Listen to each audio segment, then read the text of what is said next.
All right, and meteorologist Ashley in the Weather Center. Obviously, we're not seeing any of that here, fortunately, and you were saying we probably won't this time around.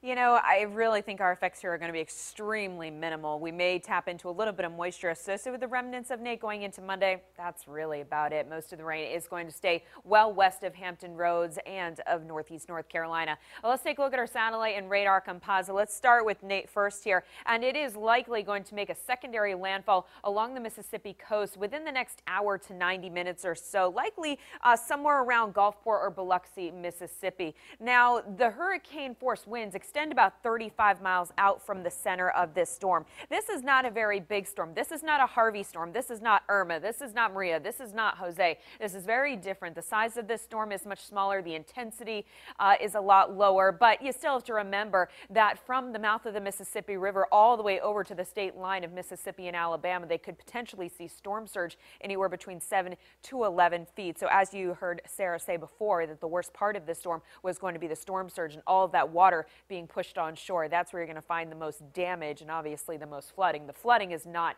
just going to come from the rain, although there could be some flash flooding just from the rain coming down so heavy in some spots. Now, we've also seen a couple of tornado warnings pop up stretching from Pensacola to Mobile and even as far inland as Alabama, central Alabama, near Birmingham and Huntsville, and that's because they're on the northeast quadrant of the hurricane, so that's where you tend to sometimes see those tornado warnings pop up, and we did see pictures of water spouts coming in as well. So here's a look at the latest track. Right now, winds are sustained at 85 miles per hour, so dropped a little bit from the earlier update at 5 o'clock. It is moving very quickly, though, north at about 20 miles per hour, so that's why it's expected to make the secondary landfall within the next hour to 90 minutes.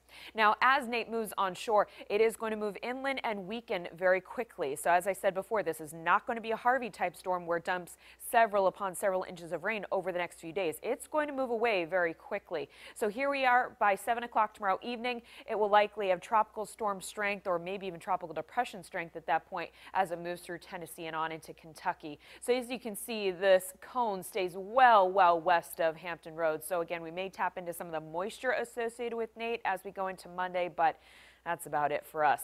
Hurricane warnings obviously extend from the mouth of the Mississippi River all the way over to Pensacola, and that's exactly where we have storm surge warnings in effect. And as I said, the worst storm surge could be right along the state line of Alabama and Mississippi over towards the mouth of the Mississippi River.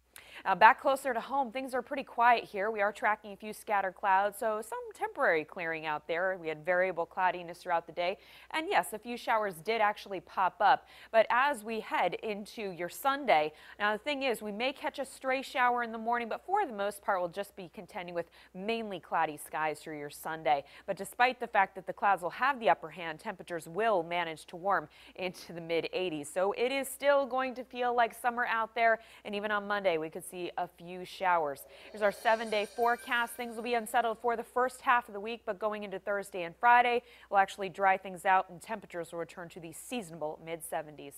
All of our latest forecast updates are at wavy.com.